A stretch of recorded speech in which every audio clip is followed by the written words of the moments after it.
boa noite. Esse é o Jornal do Empreendedor, terceira edição. E nos próximos 30 minutos, informação de qualidade para o empreendedor brasileiro. Eu sou a Raíssa Lomonte e você é sempre bem-vindo.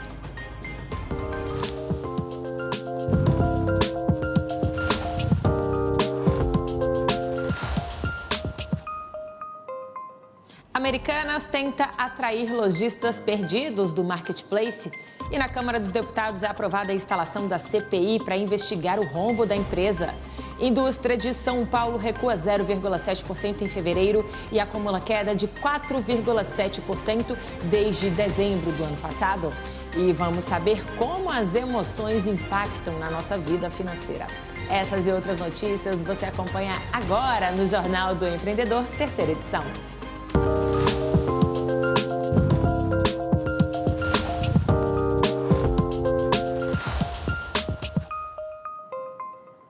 A gente já começa falando sobre o caso das Americanas, que tenta reverter a fuga de pequenos empreendedores do Marketplace.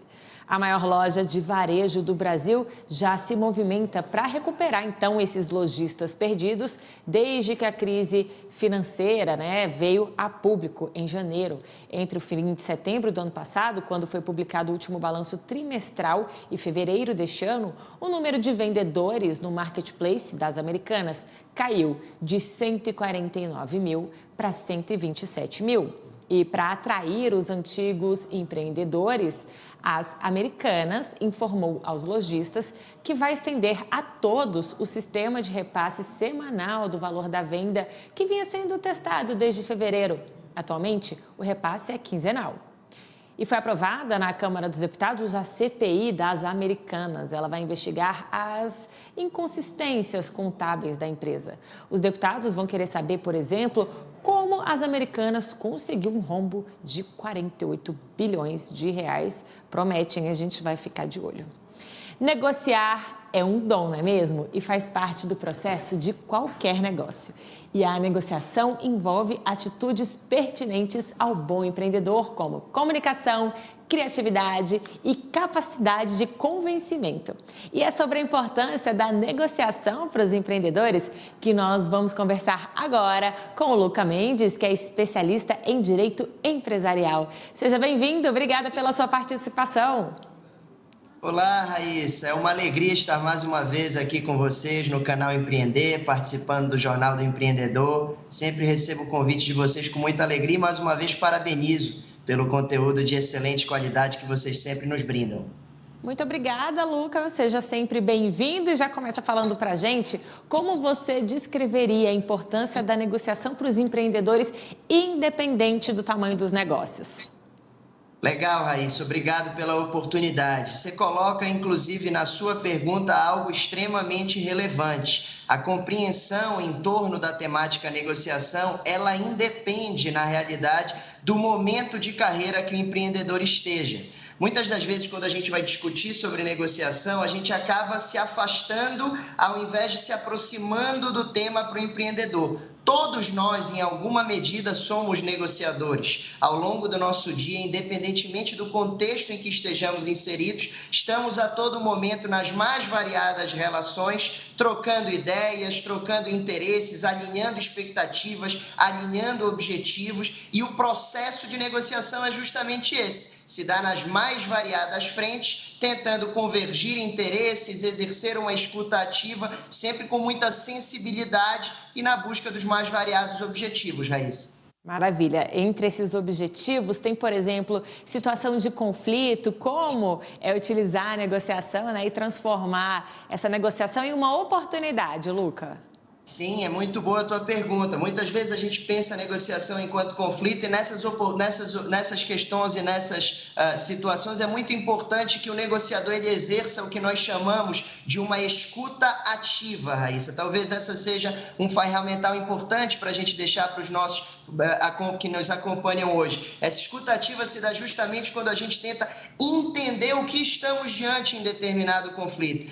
As perguntas, elas muitas vezes são mais importantes. Muitas vezes, quando a gente pensa na arte de negociar, a gente acredita no convencimento. Sim, ele é importante, mas às vezes mais importante do que o convencimento é a escutativa para, através das perguntas, você entender o que é valor percebido para o outro. A partir daí, você começa a tentar criar uma relação, estabelecer uma relação de confiança e, de alguma maneira, flexibilizar, mitigar eventual conflito. Tá certo, Luca. Que erros, assim, você pode citar para a gente, sei lá, os 3 principais que os empreendedores devem evitar ao negociar? Acredito que um seja esse, entre os principais, o que acabo de colocar, pensar em negociação como convencimento apenas ou como venda. Negociação muitas vezes se dá a partir das perguntas, a partir de entender o que importa para as outras partes envolvidas. Acredito que um outro ponto também muito importante seja não dedicar o devido tempo e esforço na preparação. Muitas pessoas pensam na negociação como aquele momento na mesa, no momento em que você está em determinada reunião, em determinado momento concreto. Mas o que antecede a preparação, pensar no design do que a gente chama do design da negociação, ou seja, onde aquela negociação vai acontecer, quais são os valores que ali estão envolvidos, qual é a emoção que faz parte daquele ecossistema da negociação. E um outro fator importante é que eu acredito que muitas vezes os negociadores têm uma visão de curto prazo. No ecossistema em que nós vivemos, é fundamental que nós sempre pensemos no longo prazo ao negociar. Às vezes, a flexibilização ou abrir um pouquinho, flexibilizar no momento atual, pode sim abrir portas futuras para se estabelecer algo, Raíssa, que é fundamental nas relações. Confiança. É fundamental se estabelecer uma sólida relação de confiança para, a partir dali, se ter uma relação efetiva de longo prazo entre as partes envolvidas. Maravilha. Luca, você já trouxe muitas dicas. E o que a gente pode esperar, assim, de tendência na área de negociação? Um investimento cada vez maior de tempo e esforço nesse ambiente extrajudicial. Se nós formos olhar, por exemplo, para a realidade jurídica, cada vez mais se tem um investimento, inclusive para tentar minimizar custos de eventual judicialização. Um investimento nessas tentativas de composição são fundamentais. E uma outra tendência é a compreensão de negociação, Raíssa, enquanto uma competência fundamental aos empreendedores, uma visão que transcende a questão do conflito, mas a compreensão de negociação enquanto uma competência, por exemplo, para exercer a liderança, para exercer a influência. Então, uma competência que o mercado de trabalho cada vez mais, aspas, cobra dos empreendedores e dos executivos para que possam resolver conflitos, lidar com situações inesperadas e, fundamentalmente, estar prontos para se adaptar. Uma capacidade de adaptação que, num contexto cada vez mais imprevisível, é exigida de cada um de nós, Raíssa. Tá certo. Luca, antes da gente encerrar, nosso tempo está curto, mas que mensagem você deixa para o empreendedor que está assistindo a gente, quer saber mais sobre negociação? Pesquisar, ler, como disse, todos nós somos negociadores, todos nós no nosso dia a dia, no ambiente profissional e pessoal, negociamos e existe ciência por trás da negociação. Então existem vários conceitos técnicos que, Raíssa, em outra oportunidade com mais tempo, nós podemos aprofundar um pouco mais, mas a leitura, a pesquisa e investir tempo na preparação. Em cada momento que cada empreendedor tenha na sua realidade profissional, pensar um pouquinho em tudo que gira em torno a essa relação, esse momento, o que se busca com ela. Eu tenho certeza que diante disso estaremos formando cada vez mais melhores negociadores, Raíssa. É isso aí, muito obrigada, Luca, pela sua participação. Tenho certeza que os nossos empreendedores saem mais esclarecidos depois desse bate-papo. Uma ótima noite para você. Igualmente, sempre à disposição e uma vez mais, parabéns pela ótima condução do programa. Obrigada, Luca. Até mais. Tchau, tchau.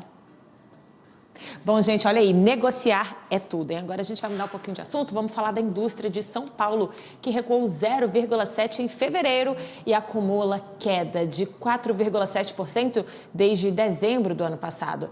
A produção paulista está em 25% abaixo do que o registrado em março de 2011, momento mais alto da série histórica. Entre os fatores da queda está o motivo da indústria paulista ser um dos setores com maior intensidade tecnológica que a média nacional, mais afetados aí pelos elevados juros. São Paulo é o principal motor da indústria brasileira e responde por cerca de 1/3 de toda a produção nacional. A gente vai para o intervalo e no próximo bloco vamos falar de empreender com música. Empresários do entretenimento precisam de planejamento, organização e, é claro, disposição. Não sai daí que eu volto já.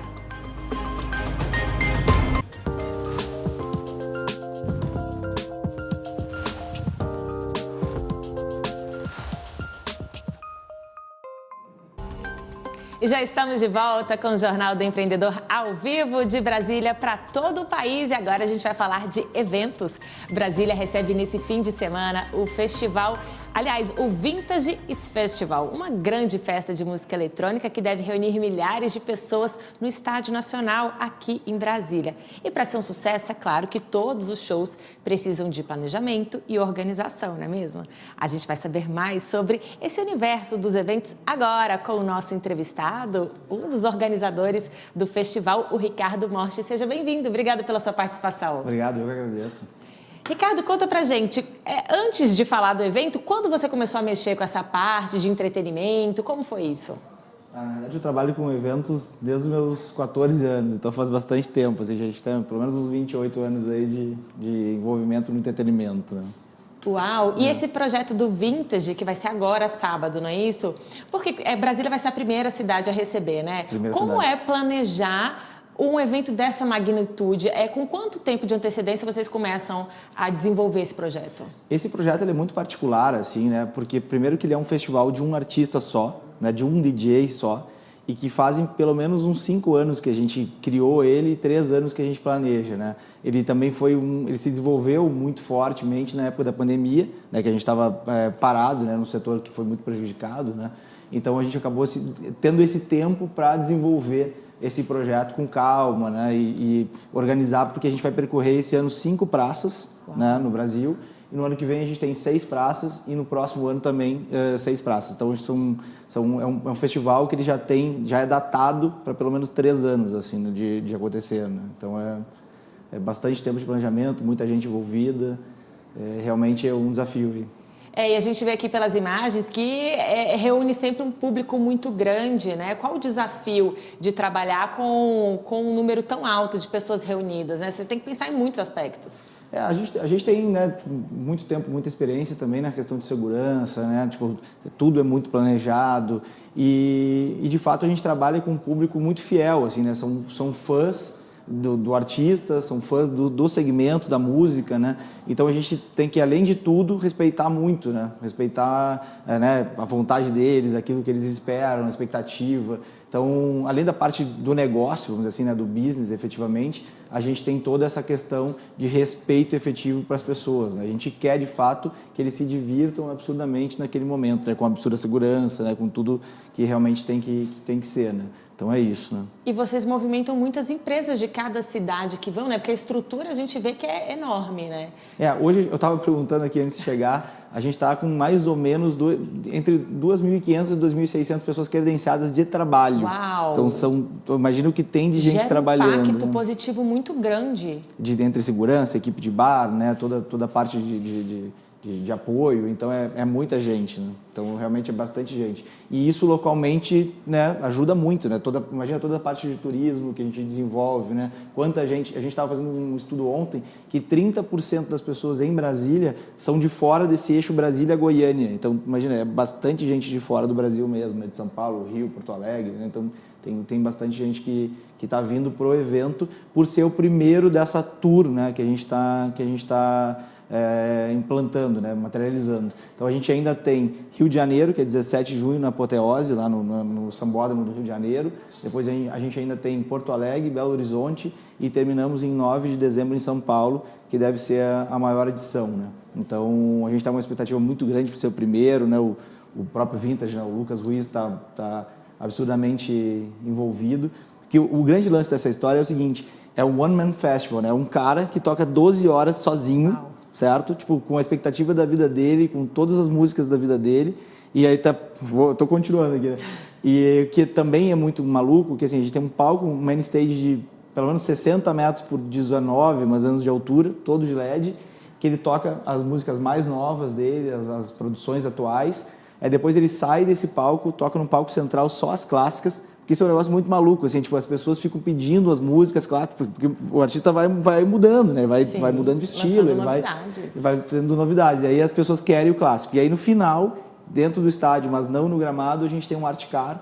O Art Car, ele é como se fosse um trio elétrico, assim, vamos dizer assim, que é muito famoso num festival do deserto nos Estados Unidos, que é o Burning Man, que o Lucas foi lá, né? Tipo, a nossa equipe toda foi, e aí se desenvolveu essa ideia de trazer para o Brasil. Então ele toca num Art Car, né, no final do evento. Então ele toca das 6 da manhã às 10 da manhã nesse Art Car, entendeu? Agora, 12 horas de evento não é para qualquer um, hein? E o brasileiro tá gostando mais? Tá procurando mais a música eletrônica? É um gênero muito potente, assim, né? Ele é o segundo gênero no Spotify, né? Então a gente tem vários artistas brasileiros. Agora os artistas, os DJs brasileiros estão muito fortes, né? Fora do Brasil. O próprio Vintage tem mais datas fora do Brasil do que no Brasil. E essa tendência é cada vez maior, né? Então a construção do festival também é de ter momentos assim emblemáticos do artista no Brasil, né? Então isso é bem relevante, assim, né? Que bacana, e você citou o Sambódromo no Rio de Janeiro, aqui a gente tem um estádio, são locais abertos e grandes, né? Esse é o perfil desse festival? É o perfil, a gente tem em Belo Horizonte no Mineirão, né? Em São Paulo a gente ainda não está com a definição completa, mas são locais, né, também gigantescos. Porto Alegre é na Grande Porto Alegre, então é sempre em espaços bem grandes, assim, né? E teve algum motivo especial em começar por Brasília?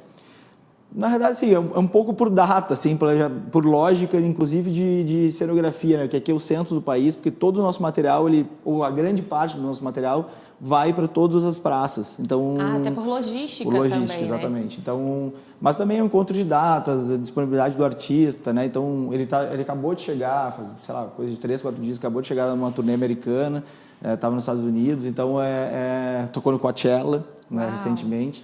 Então, vamos ver, amanhã é preciso um preparo muito grande também para o artista, né? Para encarar tantas horas, vindo de uma turnê já. E como ele vai tocar 12 sozinho, ele está descansando. Agora você me liga, e aí, cadê o Lucas? Não, está descansando, deixa o Lucas descansar. Uau. Ricardo, você já está nesse segmento há tanto tempo, né? Qual a sua expectativa, assim? Há uma ansiedade ainda? Como é as vésperas desse evento? Não, sempre tem aquele frio na barriga, né? Mas a gente tem muitos profissionais assim muito potentes com a gente, né? Produtores, né? Os próprios sócios. Aqui a gente tem uma parceria muito grande com a R2, que é local, né? Então, que é o nosso parceiro local, nosso sócio aqui no evento. A gente tem a Opus Entretenimento, né? Tem a Maori, então são várias empresas. É uma união de esforços, são várias empresas e cada uma tem, né, a sua particularidade, né? Então, por exemplo, a minha, que é a Morbez, é muito mais essa parte mais de comunicação, né? Desenvolvimento da comunicação do festival, tem uma parte de produção também. Aí cada uma vai se dividindo conforme a sua expertise principal, assim, né? E qual é o maior desafio de se trabalhar nesse ramo? Cara, na verdade, assim, pra gente o desafio, ele é sempre, né, todos os dias superar, né, fazer com que realmente o público, o consumidor, ele fique, né, em êxtase, que ele realmente, né, fique realmente animado, se divirta, né, então cada dia trazer uma tecnologia, né, novas, sei lá, tudo novo para nossa galera, né, nossa meninada aí, tipo, realmente aproveitar, né, e ser diferente, né, porque o cara, se a pessoa está saindo da casa dela, né, para ter um momento de diversão, né, esse momento tem que ser o mais especial possível, né? E o público está mais exigente, né? Mas todos nós, né? Então, assim, a gente de fato tem que fazer isso, né? Então, aqui a gente tem essas imagens que estão mostrando, né? Então, o próprio Lucas é um cara, assim, precursor, né? Vanguardista, então tudo é sempre diferente. A própria comunicação, se for ver, tudo preto e branco, o negócio é tudo diferente, assim, sabe? Tipo, se tiver, né, o prazer a gente ter o prazer de vocês irem lá e conhecer, vai ser bem legal, assim, é realmente diferente o projeto. Assim. É uma experiência, né, Ricardo? Ricardo, olha, muito obrigada. Eu sei que a sua agenda está corridíssima aqui, a gente está quase no sábado, né? Mas obrigada por ter aberto um tempo e vindo aqui falar desse projeto. Muito sucesso para vocês. Obrigado para vocês também, um grande prazer aí. Obrigado. Até a próxima. A gente segue por aqui, agora a gente vai falar de Embrapa. Durante meio século da história da Embrapa, a atividade no campo foi revolucionada.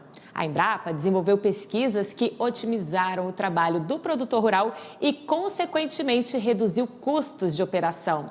Além disso, criou soluções para o cultivo dos mais variados grãos e mudou o patamar do setor produtivo nacional. O Brasil deixou de ser um mero importador de alimentos para se tornar um dos maiores exportadores do mundo. É o que a gente vai conferir na reportagem. Até o início dos anos de 1970 era assim. A produção agrícola brasileira estava concentrada nas férteis áreas do sul. Os mais de 2 milhões de quilômetros quadrados de terras agricultáveis do Cerrado brasileiro formavam uma fronteira até então intransponível. Tanta terra sem uso produtivo só poderia resultar em insegurança alimentar para a população urbana que só crescia no Brasil. O país era obrigado a trazer de fora boa parte da comida que ia à mesa dos brasileiros. Leite dos Estados Unidos, carne da Europa, feijão do México e por aí vai. Até que em 26 de abril de 1973, uma decisão política iniciou uma verdadeira revolução verde nos campos brasileiros. E o quadro começou a mudar. Em 1973, o governo federal tomou então a decisão acertada de estabelecer a Empresa Brasileira de Pesquisa Agropecuária, que hoje comemora 50 anos, e que se propôs a desenvolver soluções para desenvolver uma agricultura competitiva e sustentável no cinturão tropical do globo. Então foi assim que, ao longo dessas 5 décadas, nós transformamos o Brasil de um país que importava para ser um dos maiores exportadores de fibras, alimentos e bioenergia. E a fronteira antes intransponível virou porteira aberta para a explosão produtiva da soja, milho, proteína animal, biocombustível, fibras. Variedades de grãos como milho e trigo foram adaptadas a todos os biomas. 49 unidades de pesquisa foram espalhadas pelo território. Todos os anos, novidades saem dos laboratórios e centros experimentais da Embrapa direto para os campos brasileiros. Aqui, 3 variedades de soja, 2 convencionais e uma transgênica, foram lançadas durante uma feira agropecuária tradicional em Rio Verde, no sudoeste goiano. São variedades adaptadas às condições do clima e ao terreno do lugar. Nós procuramos características diferentes, Não é só a produtividade, nós precisamos de produtividade, nós precisamos de estabilidade, não é você produzir, se você produzir muito no ano e muito pouco no outro, também é um problema. Então nós precisamos dessa estabilidade, nós precisamos de características que são particulares de cada região. É pesquisa na veia, que resulta em maior produtividade, melhor equilíbrio no sistema produtivo e mais lucro para o produtor. Resultado de 50 anos de pesquisas, desenvolvimento e inovação na agropecuária. Mas tudo feito com um olho no laboratório e o outro na realidade do produtor. Nós fazemos pesquisa com propósito, nós buscamos, dentro das nossas unidades, entender os problemas da agricultura brasileira e prover soluções para resolver esses problemas. E acho que por isso que chegamos aqui aos 50 anos com uma empresa sólida, moderna, contemporânea e com muito ainda a fazer pelo Brasil.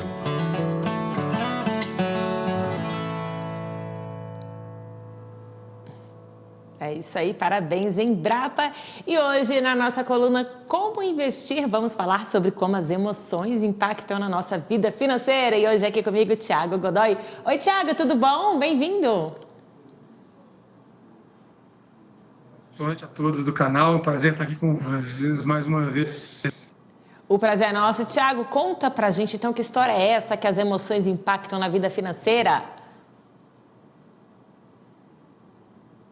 Pois é, esse é o tema de um livro que eu recentemente lancei, chamado Emoções Financeiras. Fiz um lançamento aqui em São Paulo há 2 semanas e acabei de voltar dos Estados Unidos. A gente fez um evento lá com o Lead em Miami, em Nova York,